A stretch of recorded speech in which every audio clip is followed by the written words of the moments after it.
Okay, so let's start.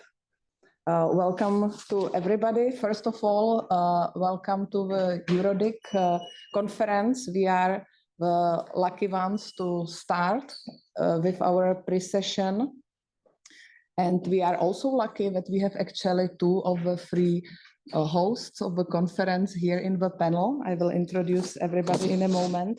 My name is Regina Fuchsová. I'm from EuroDIG, the .eu registry. I have been with EuroDIG since 2007, quite a long time, but like 2 years ago, I started to focus more on industry relations. Today, in the session of strengthening DNS security through ccTLD managers' actions in the context of current threats and legislation, we will have three speakers. First of all, I will start maybe with our online speaker, Jaromír Novák from ccTLD. Previously, he worked at the Czech Ministry of Industry and Trade, and he became also a chairman of the Czech telecommunication regulator. And now he works for ccNIC, the registry of the CZ domain names, and also NIC's CZ, which is the neutral exchange point in Prague. His focus is regulatory and public affairs. So he's like a manager of regulatory and public affairs. To my left hand, I don't know if somebody doesn't know Katrina. Probably not. Katrina Sataki is the chief executive of NIC LV, the registry of Latvian ccTLD. And besides her really long experience in the industry relations, internet, internet management, I wanted to point out that she has a double degree, computer science and also in law. So it's quite a unique combination. And as I saw, her objective is to apply the experience of both fields. And we have here today also Tomas Mackus. He is the head of Internet Science Center, DOMREC.LT registry of the Kaunas University of Technology. So the most local person, I would say, here. He holds a master's degree in informatics, and he works in the internet domain industry for over 20 years. So because we want to have a look in what ccTLDs can do to make the DNS environment more secure, for setting the scene, it's important to have in mind what are the technical limitations and possibilities, but also when it comes to rules, what are the possibilities of ccTLD managers. And for this, we wanted to share a short video which was produced by Center and which is very nicely explaining and introducing into this field. So if I can ask the moderators, online moderators, to run the short video.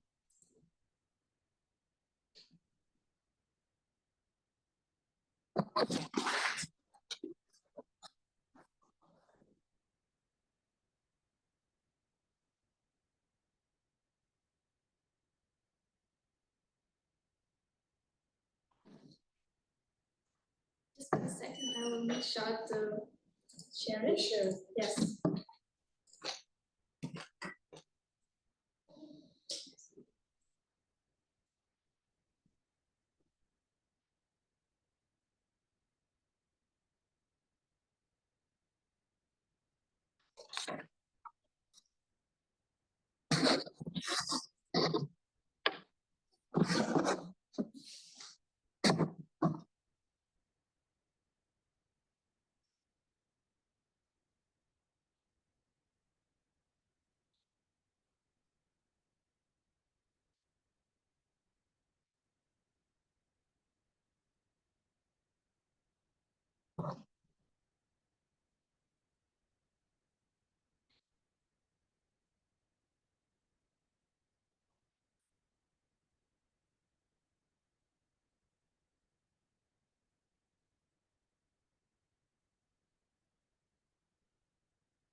Very much. Explanatory videos, they are much more on the website, so you need to go and check them out. Which is a pre-session, a session of the Dynamic Coalition of Data and Trust. So we meant to have it as a discussion, but of course for the intro we will have some presentation or some statements. So first of all, I would like to ask Jaromír to tell us how ccTLD is coping with illegal files.cz and other problematic registrations, and also if you had to go a step forward when it comes to taking down domain names, apart from what we saw as a typical case or as a rule in the video. So we are very much keen to hear your viewpoint. Good morning, everyone. Thank you for invitation for the first time. I'm very sorry I can't be in Vilnius at present, but we've got quite rapid times there in Prague. I try to share my slides. I hope I will succeed somehow. It's on a good way. Great. I didn't do it from the COVID times, so it's my first time again. So I just want to briefly say about the situation in the Czech Republic. In the Czech Republic, we've got in force some blocking legislations. In several laws, there are obligations for particular legal persons to block domain names or access to domain names based on the published list. It's the main laws or the current laws where is the blocking orders is Gambling Act, Law on Medical Products, and Act on the State Agriculture and Food Inspections. I have to say that in the beginning, in 2017, when the Ministry of Finance introduced the draft of the Gambling Act with this blocking instruments, the new one, there was big oppositions from the internet community about this proposal, because main reason was that this new instrument, which should lead to the blocking the concrete websites, is not very well written concerning the technical issues, concerning the law issues. There was a huge fight in the parliament. There were some demonstrations. After the approving the law, there was the disputes in the constitutional law, but in the end, the constitutional court said that the law is okay, there is no problem. Who is the obliged person according to the law? It's the ISPs. It's not the ccTLD as the registrar. As I said, there is a very badly written language concerning the technical issue. There was somehow discussions about how to implement this blocking orders from the technical level. There are some kind of the soft explanatory note, which is saying that blocking via DNS resolver is enough, and it's the way how the obligations should be fulfilled. Now what we can see in the legislations that more and more state bodies want to have this kind of blocking orders. From our ccTLD side, we've got registration rules when we are talking about several specific cases when we can remove domain from the zone. The first is the unsuccessful check of the correctness of the domain holder's data. we started to make this procedure automatically, but of course with the human's supervision, let's put it this way. Another reasons are the decisions of the law enforcement authorities or the court decisions or decisions issued by other public authorities like custom administration and so on. We expect with the DSA implementations that the family of the state bodies who will use these orders could be bigger. And the last one, the background is the Article 17 of our registration rules, which is shortly saying that we can remove domain from the zone when there is the breach of national or international computer security. It can be seen quite vague, but we use it quite recently. I will go back for this. For the transparency issue, we published the list of excluded name of the domains. We put it on our website, and we produce it also in the open data format. In the past, we had to cope with special issue after the start of the Russian aggression in Ukraine. From the very beginning, our government issued decree in the February 2022. When the government calls all the relevant actors to take the necessary measures to avoid the dissemination of false and misleading information in cyberspace that serves to manipulate the population of the Czech Republic towards justifying and approving the current Russian military aggression against Ukraine. The decree was quite general, but after quite intensive consultations with the state security services, and on the basis of this recommendation, we, as a seasoning, started to block selected disinformation websites that we see that can threat the national security. We use this Article 17 in our rules and remove this, I believe it was 8 domain names from the zone. We felt for sure that it's a very soft legal background, this rules for registration. And we definitely knew that's a very extraordinary step, that it's on the one shot only, that we can't repeat this kind of step or what we did.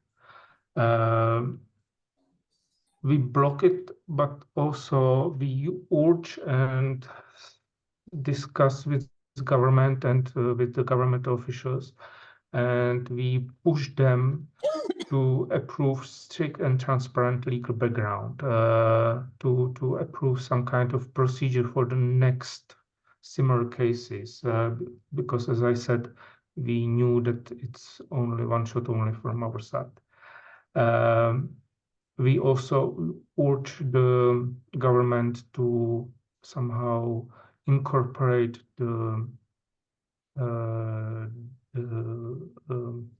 more educations in the school teaching concerning disinformation. Nothing happened in the end. The government was somehow reluctant. It seems for us that from in the beginning they were maybe too courageous. They were maybe too brave, and we saw the draft of the law, which were never publicly discussed, and this kind of law remain in the pocket of the one ministry, and they didn't show it. So after 3 months, we evaluate the situations and situation in the Czech Republic and on this issue, and we stopped blocking the domains, the 7 of the 8 disinformation websites, because we evaluated there's no national threat anymore on this. As I mentioned, we are quite curious what brings the DSA implementations in our law. The new digital economy law is now after the public consultation, and we see this kind of blocking orders for the police and for the courts, but not for another state bodies. We heard the discussions that the secret services wants to have their cake of blocking orders also. And that's the current situation, and thank you for your attention. Thank you very much, Jaromír. Do we have some immediate question or comment to the presentation? Either here, yes? No, I just want to ask if these presentations will be available or will we take notes? That's a good question. They must be available. Don't look at me. It said it'd be in the wiki at some point. It should be. It should be. If Yeah. not, like, Yeah. make them in the wiki at some point. Sorry, what was your question? If the presentation will be available after the conference? Yeah, on YouTube. Okay. It's recorded. First of all, it's recorded. That's true. You can look it back on YouTube or on our website. Yeah. Yeah, I have no problem to share this presentation if you want to ask me. Okay. So I can then, with your permission, put it also on the EuroDIG wiki to the session. Yeah. Okay. Thank you very much. So let's move to Katrina. We would be very much interested what tools your .lv registry is using to increase the trustworthiness of the domain space, and also maybe what new challenges you had to face in the past, if any, in this respect. Thank you very much, Regina, and well, thanks to everyone here in the room and in Zoom too. Well, no, it was very interesting to listen to Jaromír's presentation, as it seems that we have evolved on the same path. Sorry, I don't have slides, so no questions about my slides being shared after this presentation. Well, if we look back more than 10 years now, for us, our Lottery and Gambling Supervision Inspectorate, online gambling thing, they are also the first ones that decided that they want to have .lv domain names taken down if there is an unlicensed online gambling going on the website. And they also were the first ones to ask for content being blocked, not accessible to people living in Latvia. They pushed it through very aggressively, and as a free person who thinks that everything should be available to smart and wise people who can differentiate between disinformation and fake things and normal legitimate content. Well, I personally was very much against it because, well, first of all, it was really very aggressive push, and secondly, well, it's clear that the fact that you can't access something, the normal people can't access something, they will, if people want to access information, they will find a way. And then, of course, it was also clear that it's just the first step. As soon as this moves forward, there will be other institutions, other organizations wanting to come and ask us to either take down .lv domain names or go to internet service providers and ask them to block access to certain websites. And yes, sometimes I feel like an oracle. I was absolutely right. Other organizations followed. For example, our state revenue service, they also ask us to take down domain names of those organizations that, for example, go through insolvency or just if they do not pay taxes. So if their operations are suspended, well, it's a next logical step is to take down website where they offer services or offer some goods. Because just as you would go and close down a real shop. Of course, also cybersecurity comes to play, and our CERT, National CERT, Information Technology Security Incident Response Institution, they also have certain rights to limit access to domain names in case of an ongoing cyber threat. And we all know about consumer rights. That's the next step in case there is the consumers are affected. That's also when organizations can take down consumer rights protection institutions. Yes, forgot the word. Sorry. Yeah. Well, probably. Now that we've come to the last point that Jaromir made about disinformation, about all the nasty things that we see nowadays on the internet, especially after the start of the full-scale war in Ukraine. And yeah, well, I must honestly say that it changed also my perspective. If before that I was very much against any blocking, now I feel like, yeah, we should stop that. And I'm worried myself because I think that that's not a good thing to do. Because just as Jaromir pointed at some point, instead of taking down content, and that was very well visible in the video that you showed in the beginning. The fact that you take down a domain name and even take down the website does not mean that the content and people who create that content are stopped. No, on the contrary, they continue pushing. They find other ways, and what we can do, we can only follow follow them and try to stop it. Instead of that, we should go and educate people. Because we can't stop misinformation, we can't stop disinformation. The only thing we can do, we can teach people how to recognize that, how to check facts, how to make sure that they do not fall victims to either disinformation or scam or anything. The way that, well, I still feel that we do it the wrong way. Yes, probably it helps in short term, but it will never solve the problem long term. We were asked to take down sites spreading propaganda and misinformation even before the war.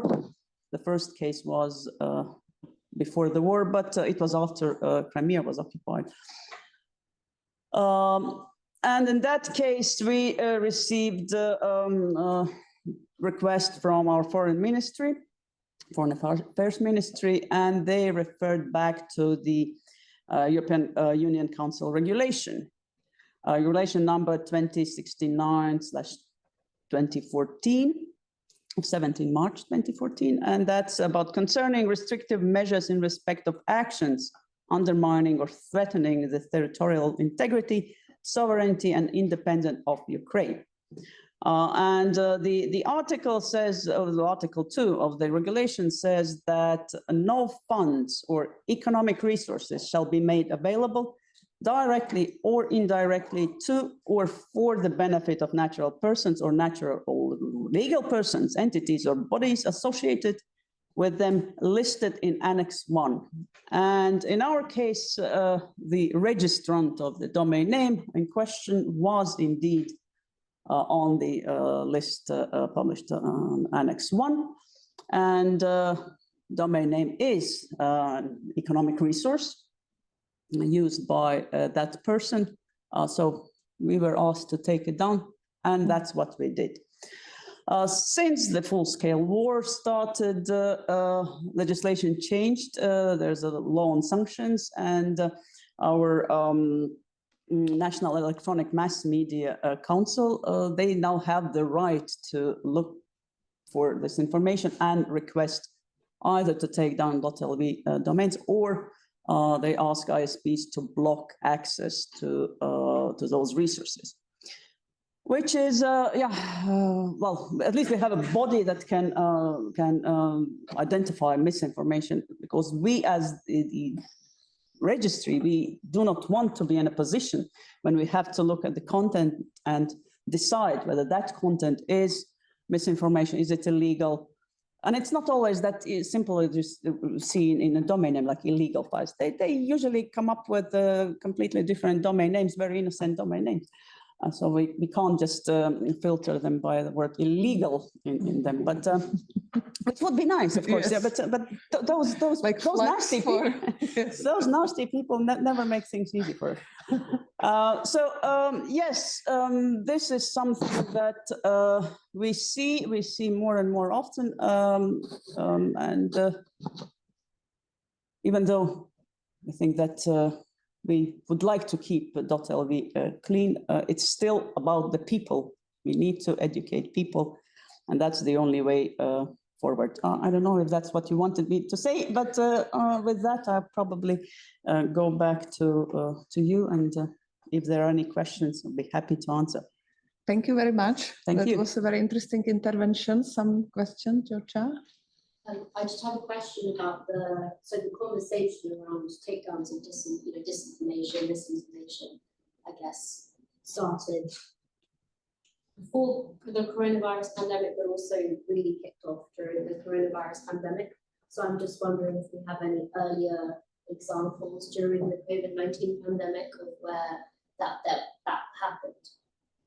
The first domain name was before the pandemic. The one that I mentioned, it was sputniknews.lv. Well, surprisingly, they came up with another domain name under .com, which is just sputniknewslv.com. So we did solve the problem of the content being under .lv, but never solved the problem of the content being still available online. And that was before the pandemic, yes. Yes. Thank you. My name is David McCauley from VeriSign. Katrina, you mentioned these requests from government. Are they requests or are they orders? Well, okay. If you put it like that, those are orders. Yes, okay. That's even though we still check them to see if.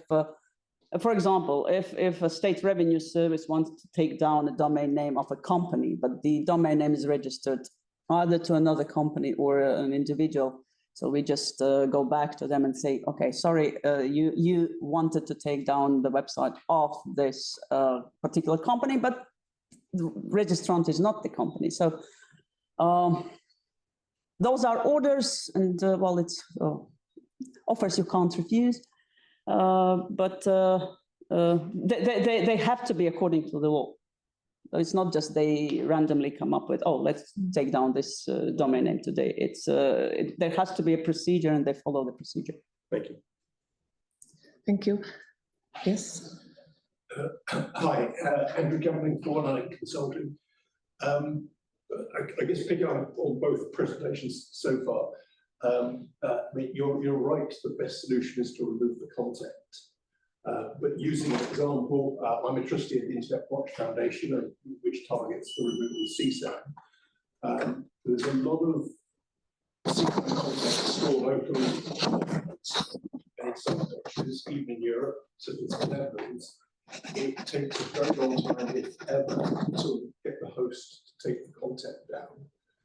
So actually, even though blocking would say ISP or even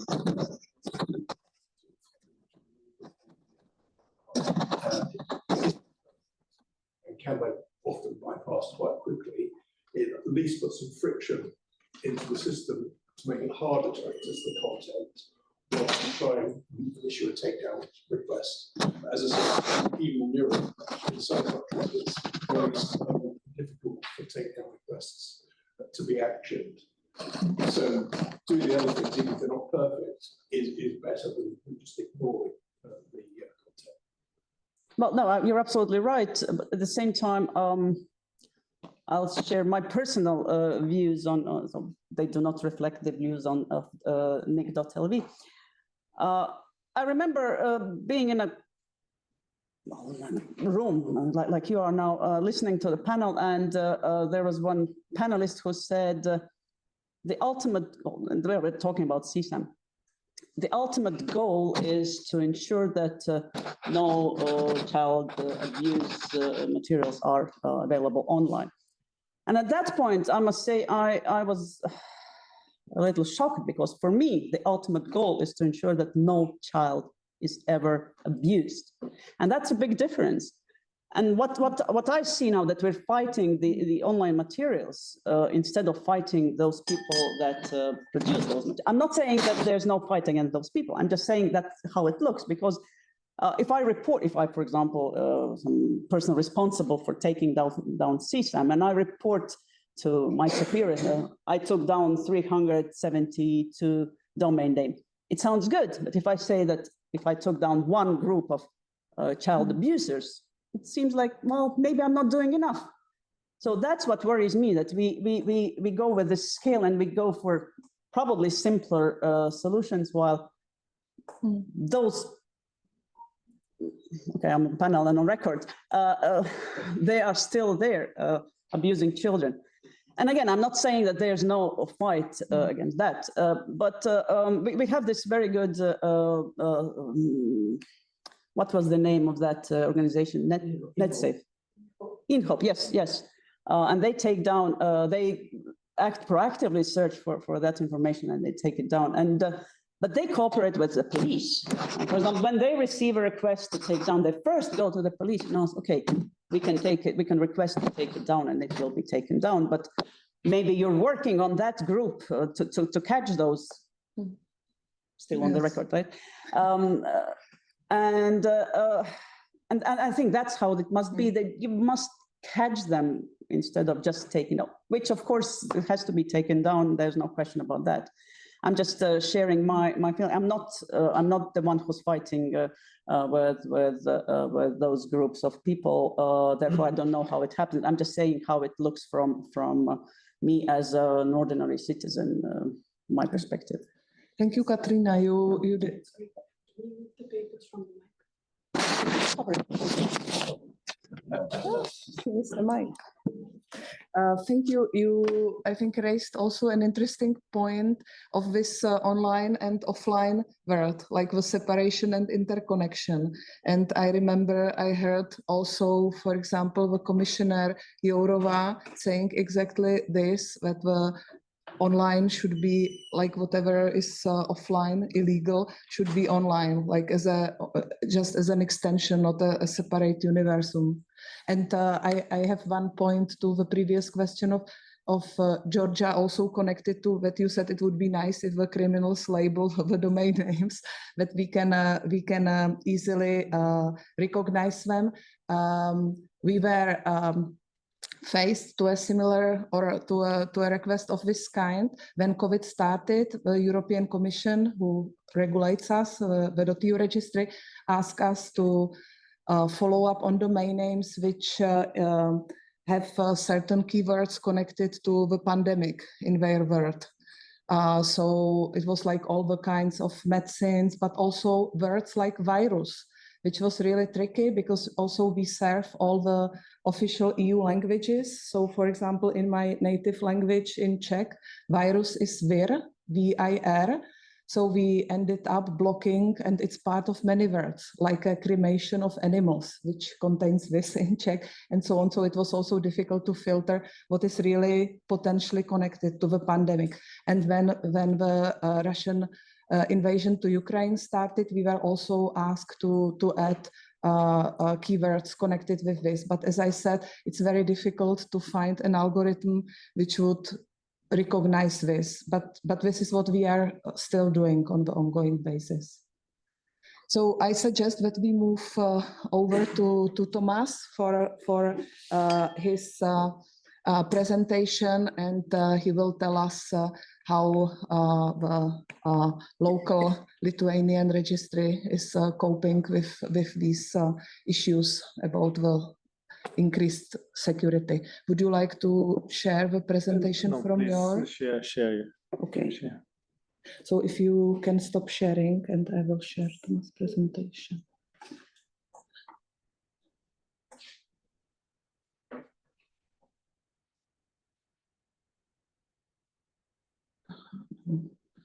This is the Zoom where we are.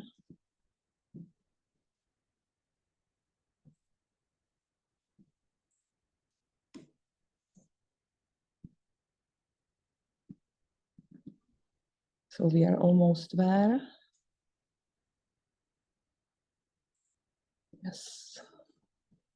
Just that I would like to make full screen out of it.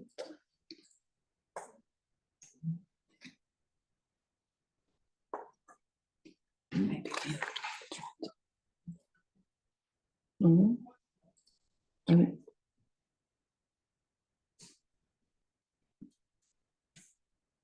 Full screen mode, yes. So maybe if you want to change it in your own pace. Thank you. So before talking about our registry's role, I want to, in short, to tell about approaches of online content blocking in Lithuania. And I want to make an advertisement that in details, I think this topic will be covered on Wednesday in the Baltic Domain Days conference in the hall number 4. I think it's the building number 4. And because we have presentation from Daiva, she's representative from National Cybersecurity Center in Lithuania. So she will have a presentation about protection of citizenship online in Lithuania. First of all, I want to say that in Lithuania we have many competent authorities who can give an order to block access to online content. So the police and Communication Regulatory Authority and National Cybersecurity Center, they have one rules, and different rules have other authorities.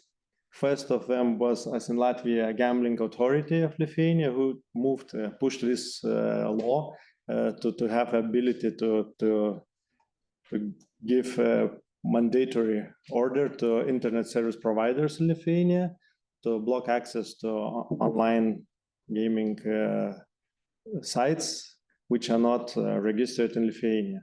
Mm-hmm. So and then of course these other authorities moved the same way, and it expanded. As you see, it's Bank of Lithuania protecting, fighting against illegal financial instruments, offers. The Radio and Television Commission have two mandates to protect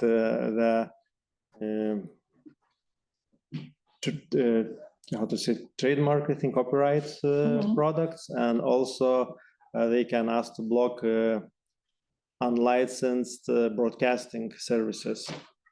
So State Consumer Rights Protection Authority protects customer rights.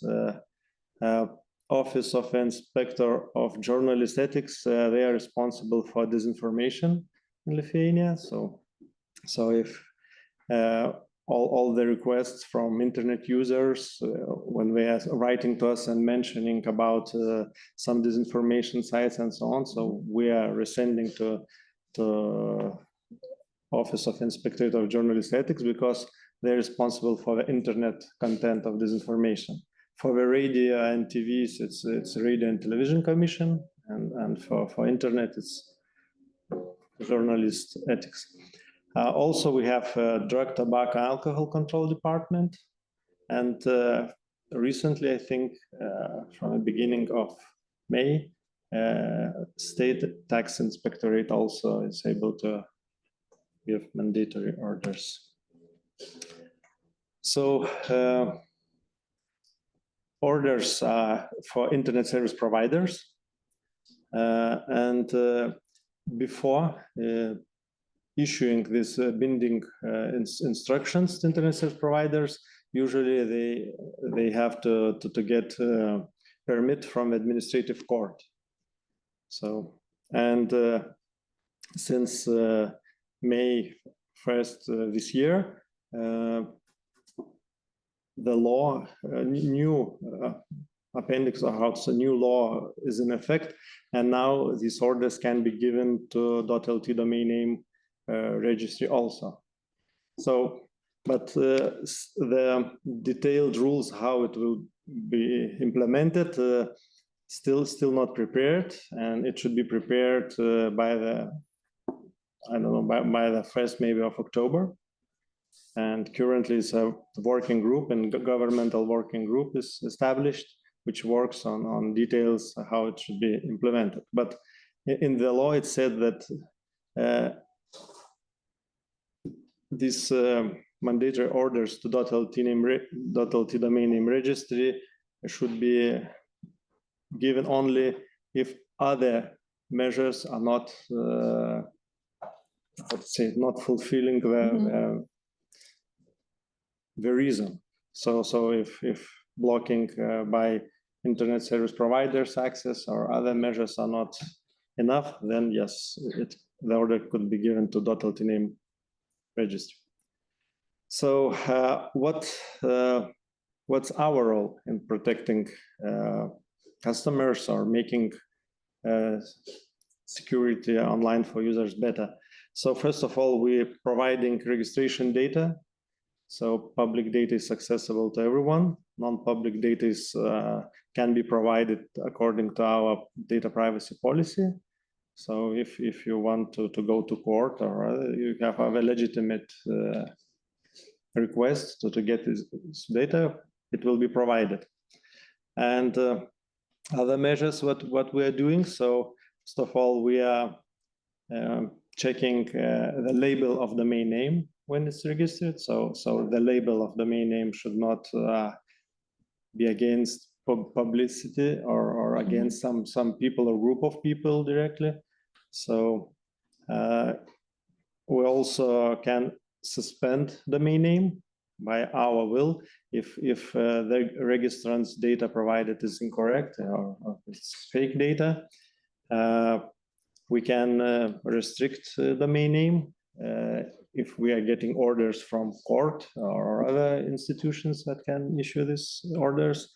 And also we're verifying domain holders' data if on our own will, if we suspect that it could be incorrect, or if we have some real indications from outside that there could be some abuse cases and domain name registrant data is incorrect.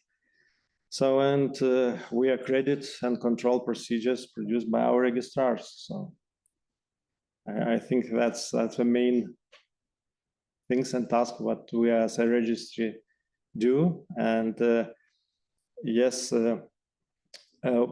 we were requested by our government when the war started in Ukraine about blocking these, again, the same sites of Russian propaganda. So, and we told that we could do it if we get an order, but we don't have a mandate to say that is this propaganda or not about the online content. So there are some institutions that have the mandate and they have the knowledge and how to evaluate, is it propaganda or not? And we said that they should enable these organizations, these institutions to enable to give order if needed. for us to do. So, and one of our projects, which I think also gives some more confidence and security for internet users, is a project DNS Firewall. It's a common project with National Cybersecurity Center, and it's like a public DNS resolver in Lithuania with all the block lists that are mandatory from all institutions. And this public resolver is open to the world. So people, even when they are traveling outside Lithuania, if they're using these name servers, they will be protected at the same level as being inside the country. So, and we provide technical part of this project. So administering DNS servers, and National Cybersecurity Center taking care of all these block lists, collecting from all these institutions, and also have their own block lists with malicious domain names in it. So that's it. If you have questions. Thank you very much. Actually, to the last, what you mentioned, this DNS firewall, is it part of some European project, or is it a Lithuanian initiative? No, it was started just before this DNS for EU projects, and so, so it's more local Lithuanian initiative. Okay. We have it too. Not Lithuanian. Yes, we have yes, our own. yes. Some questions to Thomas? Yes. Hi, my name is Thorsten Kuss. I'm working as a consultant at the Digital News Foundation in Germany. I have a comment to Ms. Trustworthy, and then I'd like to ask a question to Mr. Marcus. I agree with you. You are absolutely right. The overwhelming goal is to fight against abuse, but to throw out the material of these abuse out of the internet is a really necessary part. And we know from current research from Finland, for example, that this material triggers new perpetrators to abuse children.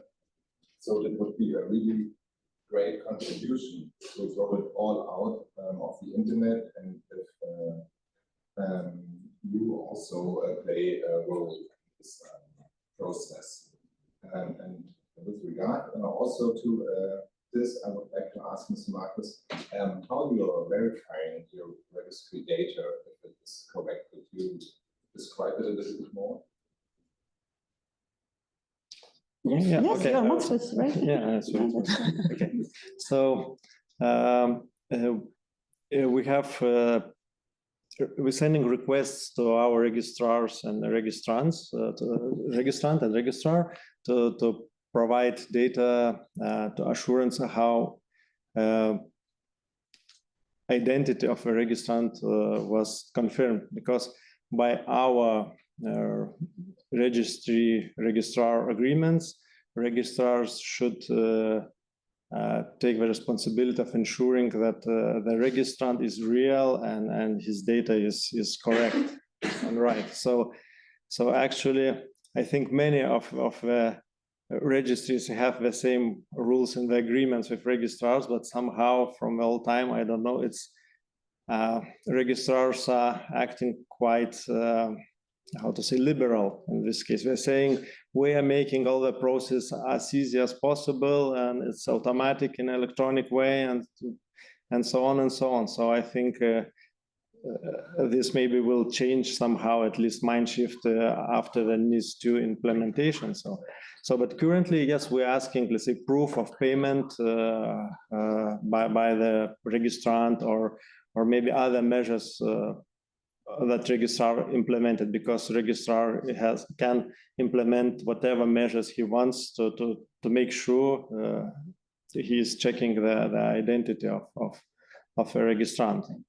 So it could be payment, personal payment via bank transfer. It could be digitally signed, let's say some kind of document or approval, or maybe it could be some, I don't know, copies of some documents and so on. So, but it's it's hard to say. So we're leaving this to the registrar himself to decide.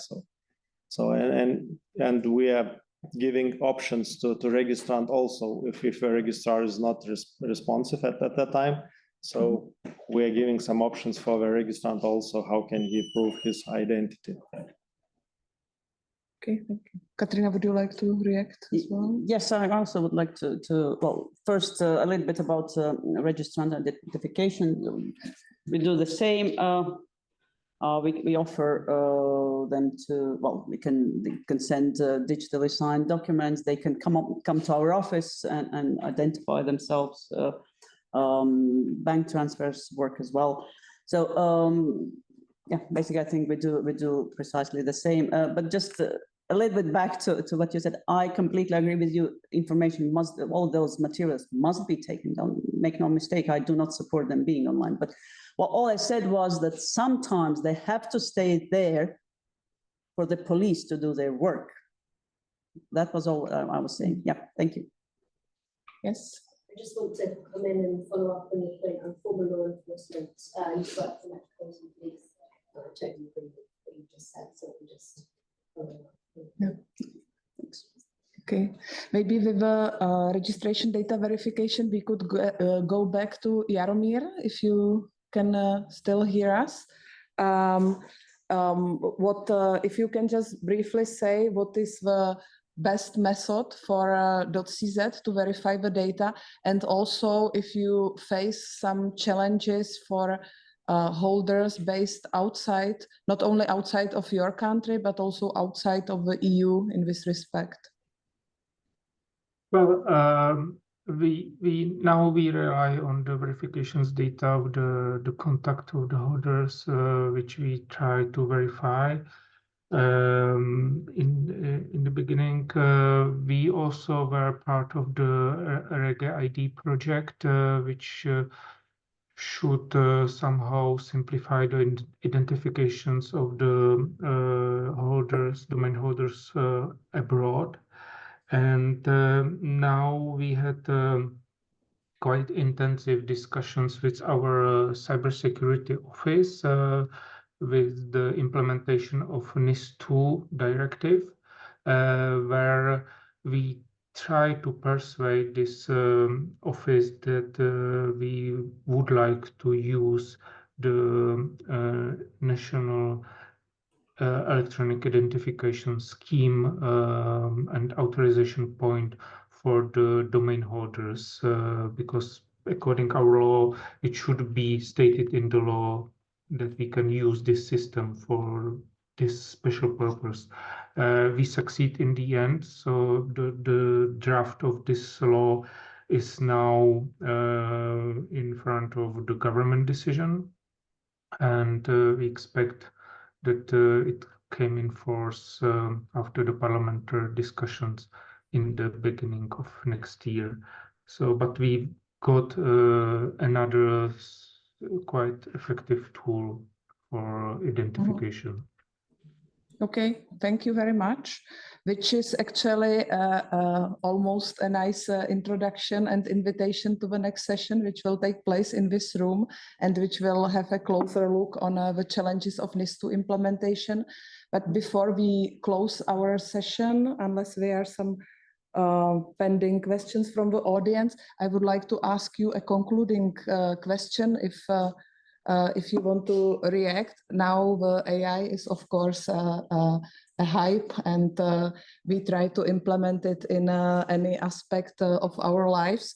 So are you considering the use of AI to help identify either this illegal registrations or wrong registrations, and also maybe specifically for Katrina and Thomas, if you can see some issues with the transcript from other alphabets to the domain name holders, because there are more ways how to transfer them if you had to deal, for example, with these people on the sanction list and so on. So I would like to ask if you want all three of you to react on this, if you have some plans in this respect. No, we are not considering at the moment, and we still will have conversation with our registrars, but actually we expect for them to empower if we need artificial intelligence or other resources to make sure the registrant data is verified and verified correctly. And of course, we will need maybe some, it could be help for us in making audits of the registrar or of the registrant data, but we hope that mindshift of registrars will change due to the NIS2, and they will do the obligations correctly. So they will verify registrants' data, and so actually less burden on you as the registry in the end.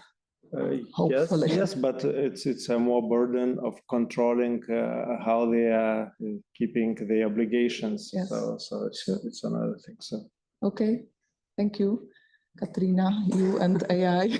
Yeah. Well, the use of AI is really very beneficial, and by AI here I mean any intelligence. I don't think we will have capacity to implement any AI tools anytime soon. And this time I mean artificial intelligence. We try to use our own intelligence. Well,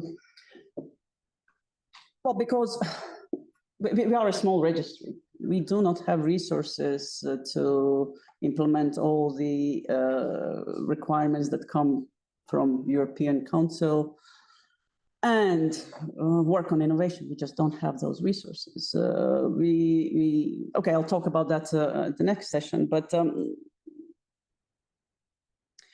what would really be helpful for us is that we had tools to go through the endless list of sanctioned persons, and somebody would help us to say if it matches our registrants. Because well, we tried to do it 2 years ago. We failed because the lists are very long. As you said, the way they are transcribed, well, somebody used intelligence definitely there.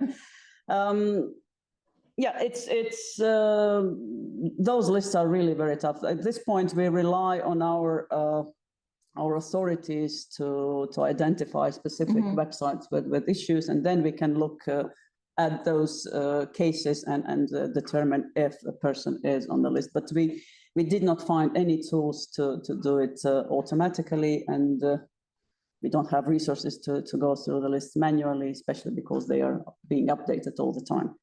Okay, thank you. Jaromír, would you like to add some? Yeah. I expect that we somehow in the future will try AI to incorporate in the procedure of validation and verification.